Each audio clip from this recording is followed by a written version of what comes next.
Kalau kata WHO sendiri, there's no health without mental health. Gak ada kesehatan fisik yang sejati gitu ya tanpa kesehatan mental. Kita juga mencoba untuk memulai percakapan bahwa kalau kesehatan mental itu sesuatu yang normal. Jadi kita harus mulai ngomongin di percakapan sehari-hari, dan juga kita ingin mendorong masyarakat Indonesia untuk lebih terbuka atas masalah mental mereka gitu sih.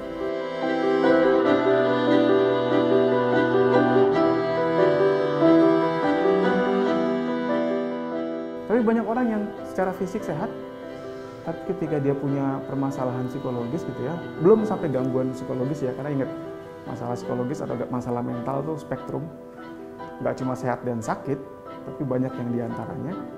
Tapi ketika termanifestasi dengan perilaku emosional, nyebelin gitu lah ya, itu orang-orang di sekitarnya akan terimbas juga.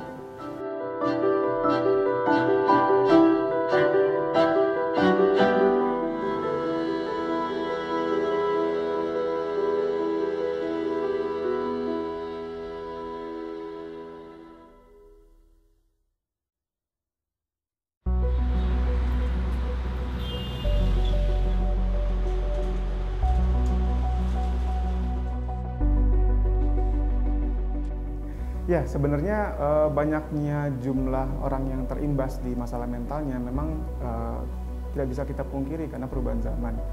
Salah satunya perubahan lifestyle yang luar biasa. Misalnya saja kita bicara dari masalah digital ya, dari mulai gadget, minimum itu yang paling terimbas adalah blue screen. Kita tahu betul blue screen itu akan mempengaruhi banyak hormon di dalam tubuh kita, yang akan mempengaruhi kualitas tidur kita. Kualitas tidur bermasalah, mempengaruhi mood juga nantinya.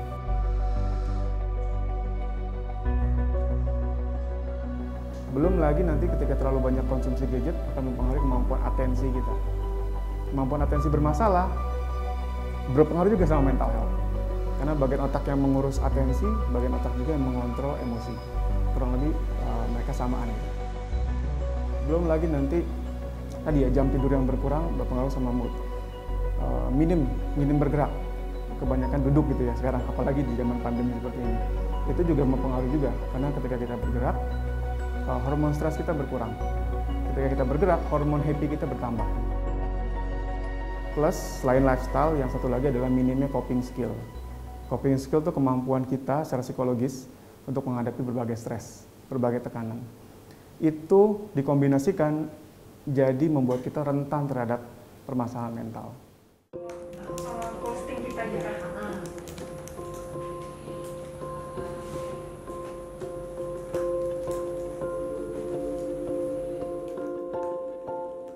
Jadi awal-awalnya aku dan co-founder aku, Aselia Liza, kita mempunyai latar belakang di psikologi. Jadi pas kuliah kita ngerasa banyak banget perbedaan di antara bagaimana negara-negara lain menanggapi isu kesehatan mental dan juga Indonesia. Jadi kita ngerasa kita butuh berinisiatif untuk memulai percakapan terhadap kesehatan mental, dan karena itu kita ingin membuat program-program yang lebih edukatif dan juga informatif, dan di situ terbuatlah Ubah Stigma.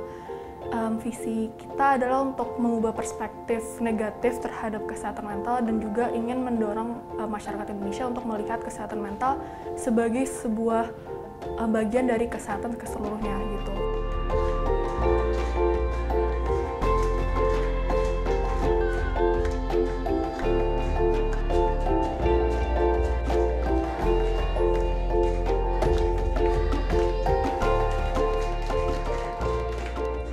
Kalau berdasarkan data dari Riskesdas sama Kemenkes yang paling baru yaitu tahun 2018, mereka menemukan bahwa gangguan depresi sudah bisa terlihat dari usia 15 sampai 24 tahun, dan prevalensi itu tambah meningkat kalau dilihat dari umurnya naik gitu. Jadi umurnya menua, prevalensinya juga tambah banyak di gangguan depresi.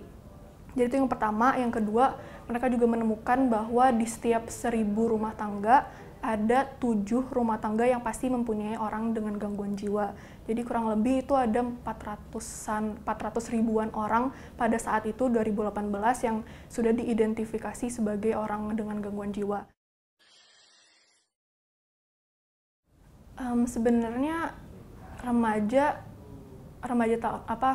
generasi ini ya, generasi Z dan juga milenial akhir itu emang dikategorikan sebagai generasi anxious atau generation, generasi cemas gitu. Karena emang dengan adanya digital era ini di mana semuanya serba digital, semuanya serba internet, dan juga karena adanya media sosial ini kita jadi lebih cenderung membandingkan diri kita sendiri dengan orang lain. Kita juga lebih mudah untuk mendapatkan dan juga memberikan cyberbullying, dan itu dapat memicu gangguan-gangguan mental itu, terutama depresi dan kecemasan. Dan juga adanya pandemi ini yang memaksakan kita untuk di rumah dan juga mengisolasikan diri dari orang-orang lain, dan jadi kita harus melihat sosial media terus karena banyak banget waktu luang, itu bisa meningkatkan gejala-gejala depresi yang mungkin tadinya belum ada sekarang jadi ada gitu. Aku matiin barusan. Tadi ngomongin yang pas turun lapangan, ya pas bulan pertama kita ke sana, kita datang terus ada peresmiannya. Pakai seluruh jumlahnya tapi belum tambahin website. Kalau bisa nanti kita tambahin aja. Dan apalagi dengan pandemi ini ada juga data dari sebuah perkumpulan psikologis.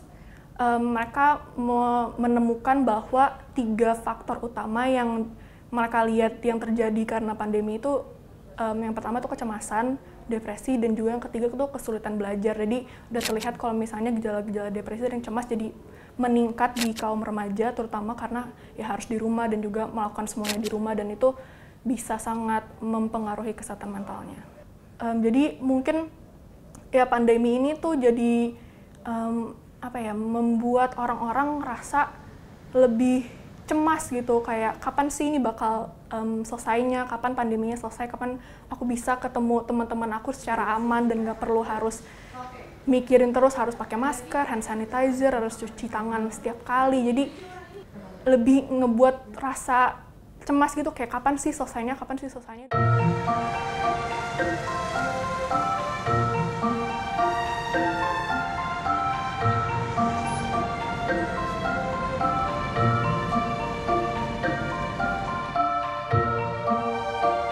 Anak-anak remaja itu memang kita bisa bilang lebih rentan, karena secara perkembangan otak mereka didesain untuk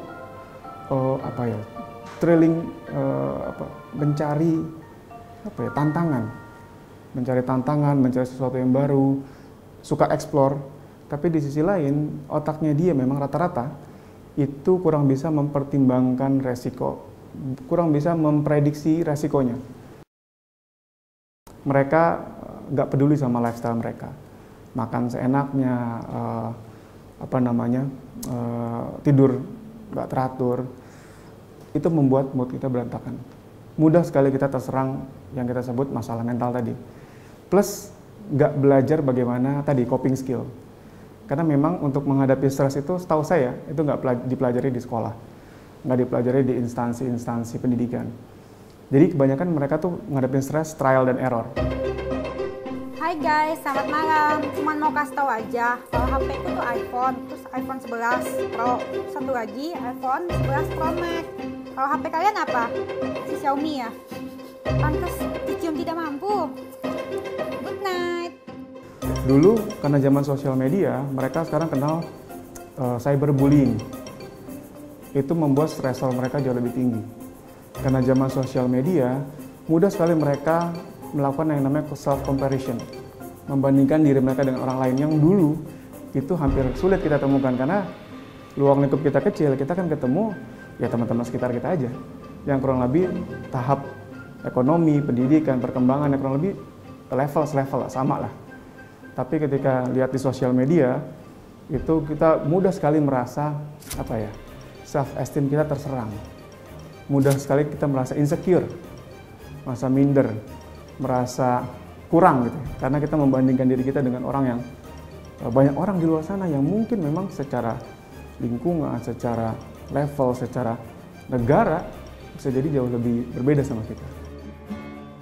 Bapak, terima kasih buat kesetiaan Tuhan dalam hidup kami. Kalau kami boleh ada sebagaimana kami ada semua karena anugerah Tuhan. Kami bersyukur siang hari ini Tuhan, biarlah Kami memulai siang ini dengan berkat yang daripadamu Tuhan. Berkati anak-anakmu semua yang hadir di tempat ini, terutama anak-anak pemulihan. Kami percaya Tuhan semakin memulihkan mereka, sehingga mereka sungguh-sungguh percaya bahwa Engkau Tuhan yang menolong mereka. Terima kasih Tuhan. Dalam nama Yesus kita semua yang percaya kita mau katakan aminnya kurang besar. Amin. Tepuk tangan dulu.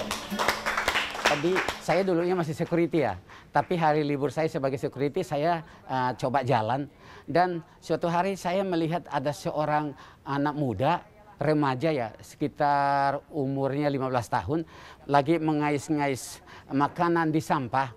Saya pikir, wah ini anak sayang banget ya, masa depannya kan masih panjang. Jadi saya coba dekatin, saya coba berikan pertanyaan kepada dia, dan dia ternyata bisa jawab. Dan dari situ saya ajak dia untuk bawa pulang ke rumah. Ternyata dia mau. Dan saya dan teman bawa pulang. Kami adakan terapi, doakan, kasih firman. Dan akhirnya suatu hari si Randy ini pulih.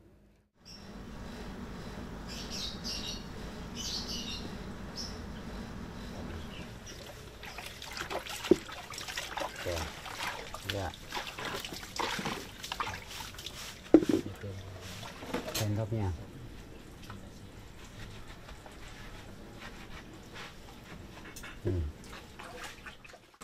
Taruh, Agus ambil air taruh. Ya. Sebelah lagi. Ya. Dari situ saya karena ada kemauan besar untuk bertemu dengan keluarganya. Saya mau tanya apa yang pernah terjadi dengan Randy. Dan ada tetangga katakan mamanya lagi bekerja. Dari situlah saya tahu ternyata Randy gangguan jiwa dan sampai turun ke jalan karena bapaknya menikah lagi. Bapaknya cerai sama mamanya, menikah lagi. Itulah awal dari kesehatan jiwanya Randy terganggu di situ. Dan Randy pulih dan akhirnya kembali, dan yang menginspirasi saya untuk tetap dalam pelayanan ini karena apa? Karena Randy, lewat kesembuhan Randy, bapak mamanya menikah kembali dan sekarang mereka menjadi keluarga yang utuh.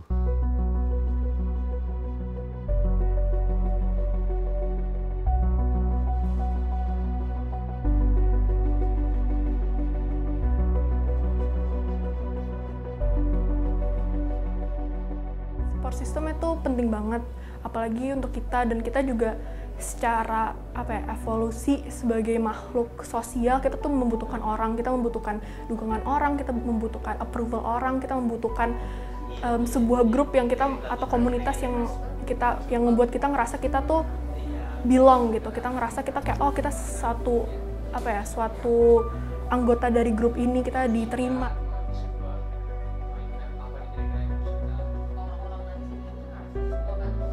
Kalau misalnya kita nggak mempunyai dukungan atau support system yang baik atau yang sehat, itu bisa banget mempengaruhi cara kita menghadapi stres dan juga bisa menimbulkan gangguan-gangguan mental yang mungkin seharusnya bisa dicegah gitu.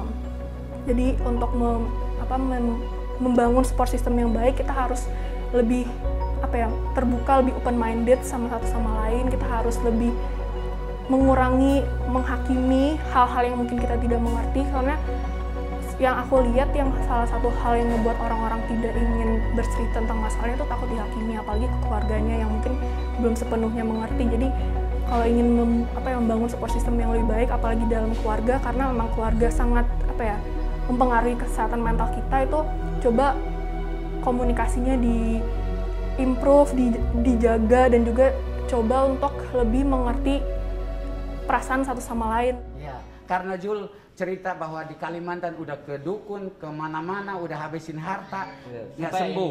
Ya, sampai ayah meninggal karena mikirin Jul ya. Pikiran belum sembuh. Sembuh, tapi di sini Sembuh juga. Ini berapa bulan? Mau jalan 2 bulan. Baru mau 2 bulan udah sembuh ya? Ya, sembuh total. Nah, puji Tuhan. Jadi sekarang Jul, kalau Tuhan sembuhkan Jul, untuk pulang ke Kalimantan itu gampang.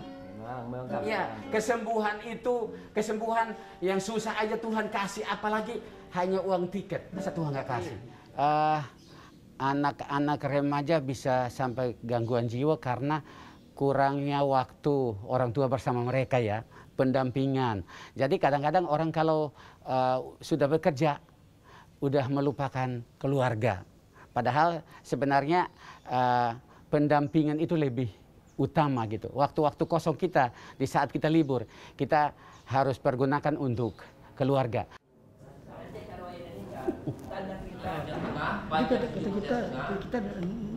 Karena selama kita melayani mereka ini, kebanyakan karena ya mereka punya bapak dan mama, tapi mereka kayak nggak punya bapak dan mama gitu. Jadi hari libur juga dipergunakan untuk arisan lah, main game lah. Jadi itu yang akhirnya anak merasa sendirian. Sampai akhirnya mereka mencari hiburan di luar, mencari hiburan di tempat lain, akhirnya mereka hancur. Makanya tadi saya bilang pendampingan keluarga itu penting, pendampingan teman itu penting, pendampingan orang-orang yang kita cinta itu penting. Karena apa? Nggak semua orang kuat untuk menahan tantangan, apalagi pandemi seperti ini.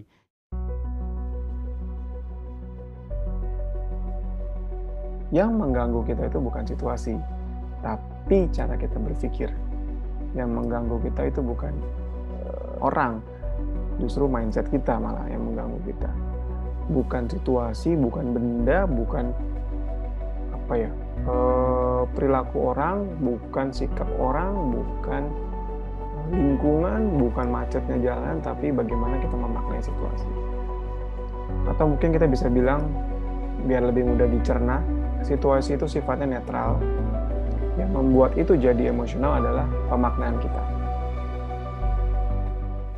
Peran sekolah sebenarnya menurut saya pribadi itu sangat penting, bukan cuma mendeteksi, karena mendeteksi kan ibaratnya melihat apakah ini ada potensi masalah atau enggak, tapi mungkin juga buat preventif gitu ya. Buat preventif peran sekolah juga penting. Mungkin beberapa komunitas edukasi lewat medsos, tapi nggak semua orang kan ngeliat medsos gitu ya. Tapi ketika mulai dari sekolah, kemungkinan besar kan semua orang duduk di bangku pendidikan gitu ya. Jadi apalagi yang pendidikan yang dasar ya, yang SD, SMP gitu ya, itu kemungkinan besar lebih luas nanti yang teredukasi mengenai mental health.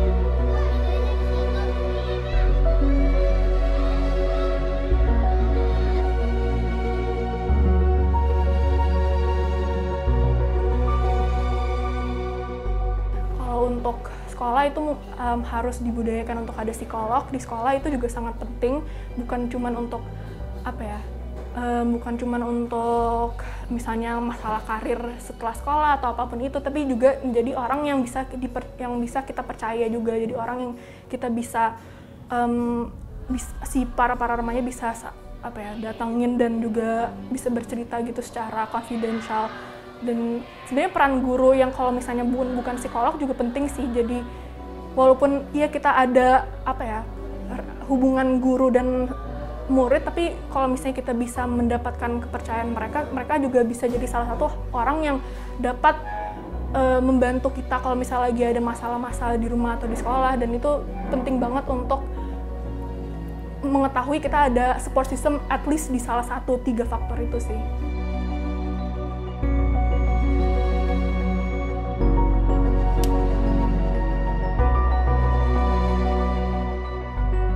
Kalau campaign, kita mungkin online campaign ya di sosial media kita, terutama di Instagram. Salah satu campaign yang baru aja kita lakukan itu namanya Let's Be Supportive, di mana kita ingin membuat kita mengajak orang-orang untuk membuat komunitas yang lebih suportif dan lebih mendukung satu sama lain dengan lebih terbuka dan juga lebih suportif sama satu sama lain, dan juga lebih lebih menganjurkan kita untuk menjadi orang yang lebih baik dan juga teman yang lebih baik, keluarga yang lebih baik, jadi pendengar yang lebih baik dan sebagainya macamnya. Dan itu campaign kita buat selama berapa bulan ya, kayak setengah tahun, 5 bulanan, di mana kita melakukan program-program seperti Let's Talk Mental Health, seminar atau workshop kita mengajak pakar-pakar untuk ngomong kenapa support system tuh penting banget untuk mereka dan apa dampaknya terhadap kesehatan mental. Gitu.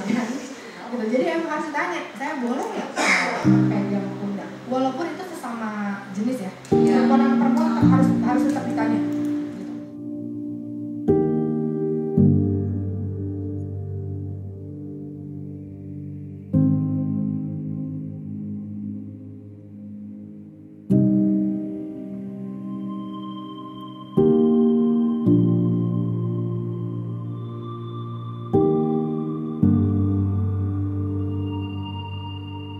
Juga adain acara namanya Senikma di mana kita menggunakan seni dan karya sebagai medium support system, dan kita juga melakukan acara-acara itu untuk menggalang dana kepada Yayasan Pondok Kasih Bersaudara, di mana kita memperlihatkan kalau kita juga bisa mendukung orang-orang yang paling membutuhkannya dan juga paling berdampak dengan stigmanya itu, yaitu orang-orang dengan gangguan jiwa, apalagi di panti-panti gitu sih.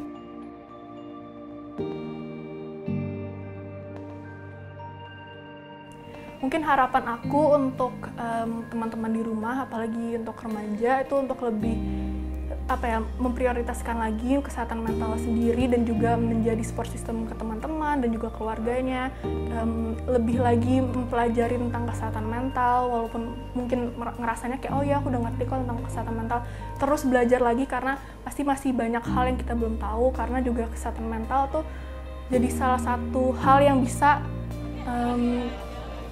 mendorong growth kita sebagai orang, mau memperkembangi individu kita secara personality gitu. Jadi mungkin lebih aware lagi, lebih coba untuk ngomongin lagi, lebih bantu edukasi keluarga juga dan juga orang-orang di sekitarnya untuk lebih mengerti lagi dan juga mengurangi self-diagnose. Udah sih gitu aja. Semangat semuanya!